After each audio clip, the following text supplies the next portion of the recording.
I want to roll it back. I want to rewind.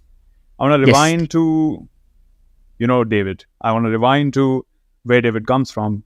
Why is David here, and what's happening? Why it requires immense sacrifice, honestly, because if you're starting a non-profit and you're committing your life to helping the youth are not necessarily the finest payers, let's say, the finest way to make money, and that is a primary drive for so many people. So where does David come from, and why is David here? Oh, that's a great question. So I grew up in Windhoek, Namibia, a small country in southwest of Africa. We are basically a we have two deserts. We are tiny, only 2 million people in that big, vast country. Um, Growing up, I grew up in what we call Katutura, which is a place that was named after, because we were both colonized by South Africa, by the British. So this place was designated for the blacks, and it was named after a place that we don't want to be. So it was a poor stricken, basically. So that's where I grew up. I found myself in high school, um, and I was thinking to myself, how can I better myself? Because the way the system is set up is we don't have enough schools, and because we don't have enough schools, so you in grade 10, you have if you do your national exams, and if you fail, then you basically have to drop out of school and do a separate course which is called NAMCO. Or then basically you're dropped out of school, so you have to pass it to. If you don't pass, you're out of school. Basically, you can't repeat it. So I found myself in a position like a lot of people, a lot of us are failing. So I took myself to a position where I wanted to pass, and I dedicated my work to see how I can pass. And I was fortunate enough to actually pass. And once I passed, I realized that my high school wasn't the best, and I basically had to teach myself history, science, and I wanted to go to the upper schools, the schools in town, the nicer schools. So I asked my sister, can you help me get a bursary to go to the schools in town? And she found this ad for UWC. They were looking for students to go into grade 11. And in my mind, before you don't know this, but in my mind, when I applied for this UWC, I didn't even know what UWC was. And I was thinking that they were giving me a scholarship bursary to go to the schools in town. You didn't know you were going to another country. I didn't know I was going to another country because I've never left my city. I've never left. I didn't know what an airport was. I didn't know anything.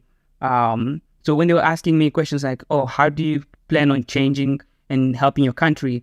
So I'm there making my grand spiel, not knowing that they were going to, if I got it, I was going to leave my country. And one day I'm walking back from church. I get a call that, hey, David, you got accepted for UWC. We would like to give you the offer. And I'm like, yes. They're going to give me money to go to the nicest schools. And come to find out, we went for the dinner. They're like, okay, so you have been selected to go to Singapore. And three of my countrymates were sent to Europe. And I was like, wait, I'm leaving Namibia? I never left Namibia. I didn't know anything. So I thought in my head, I'm like, okay, if I'm leaving, that's fine. I'm going to have at least somebody to take me to Singapore. Come to find out, I'm 16. They're saying, okay, you have to fly on your own. And God, and this is your first time flying. As first time flying, never been on an airport, never seen an airport in my life. So I go to our airport, tiny airport. And then I go to South Africa. Big airport. I'm like, wow, this must be the biggest airport ever. Then I go to Dubai. I was like, what? This is even bigger. And then I went to Singapore's airport. I was like, what? Shell shock, culture shock. But a funny story. So I was so shell shocked. Flying from South Africa to Dubai, I didn't know how to recline my chair. So for about 10 hours, I flew right up, right, sitting right. And I was like, what? Yeah, luckily, yeah, because the guy next to me did it, but I was too scared to ask. So when I got to Dubai, it was so hot because when we late for the flight, it was so hot. The jet engine was so hot. I was like, oh my god, this is super super hot. So when I go to Singapore, I was thinking, you know how humid Singapore is. So in my head, I'm like, wow, all those plane engines are so hot. They're making the country super super hot, and that's how at that point I didn't know anything about any other country.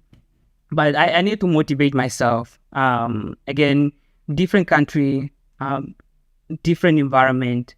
Then when I go to Singapore, really, I got my host family. The first few days was hard because I've never experienced any other culture such as that. You know, it's so different. So lots of food, lots of people everywhere. Very intimidating. But over the months, I sort of like acclimatized to the environment and the way they thought, which was totally different from what the youth in Namibia thought, right? And that's the same way I'm trying to change right now. The working mentality, the ability to change and mold yourself into somebody who can actually grow and make a difference, right?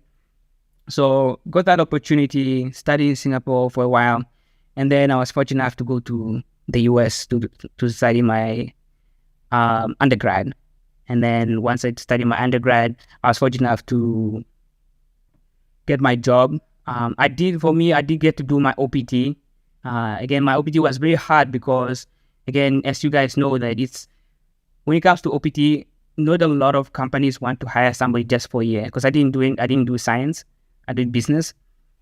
So I was fortunate enough to get a job that was 2 hours away.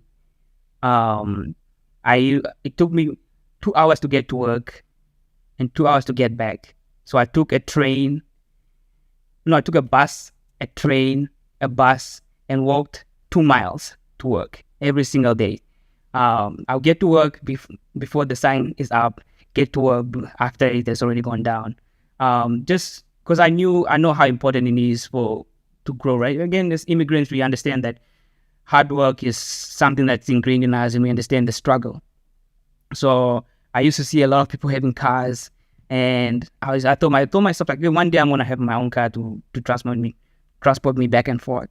And for me, I was able to get in that position where I could buy my car, and now I'm in a more okay position where I can support my family, I can support myself. But because even though I'm not rich or anything like that, I still feel like I need to give back.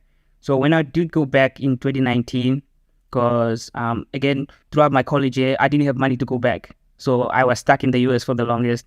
Didn't get to see my family like for 5 years. So when I did go back, I found myself thinking, how can I give back to the community? And I told myself, what's the cheapest way for me to do it? And one of the skills that I did have is professional branding and helping people with the CVs, resumes, cover letters, understanding the ability to sell yourself. And I did that for Americans, and I told myself, why can't I do it for Namibians as well? So that's where it was born. So it's an online thing.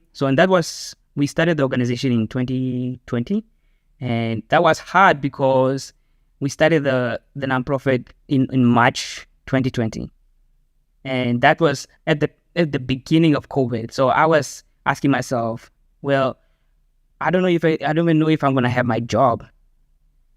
If I start this, am I taking food away from my family? And I told myself, you know what? This is something that I'm passionate about. It's something that I feel like is something that's worthy of my assistance. And I know it will pay off in the long run. If I die today, I know I've done something in the world. And I can always show people that even though you don't have much, you can always produce something. So I decided to go for it. Started a nonprofit. Started helping Namibians with cover letters and CVs and all the overall branding. everything was online basically. So the overhead was very cheap.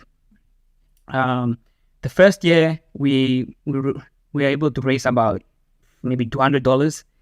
Then the second year we were able to raise about $1,000, which we were able to start our second program, which was the internship program.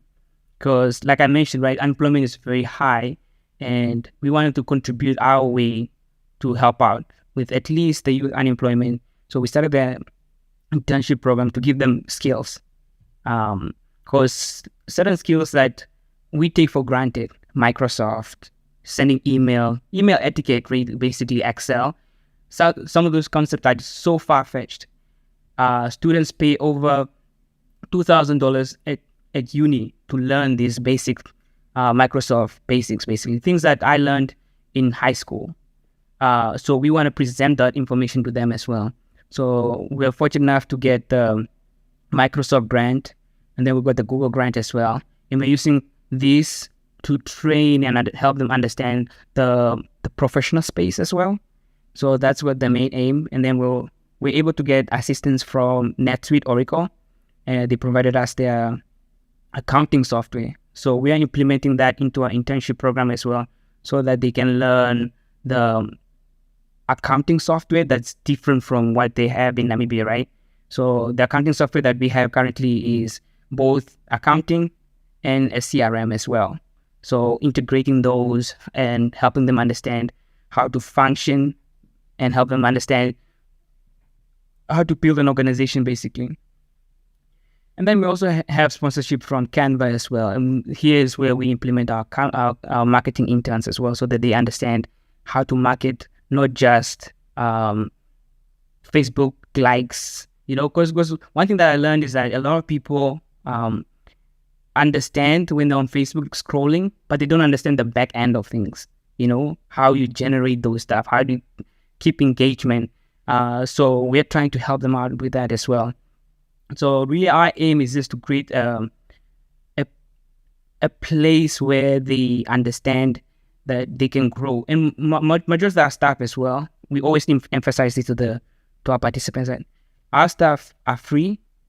Do not hoard them. Do not hoard this information. Whatever you learn from us, go ahead and disseminate it to anybody, right? We don't want you thinking that, okay, we taught you this, you don't have to tell anybody. We want the more people know about this technology, the more people understand how to use it, the better for the economy, right? Because the aim is for us to expand not just in Southern Africa, but the whole continent as a whole as well.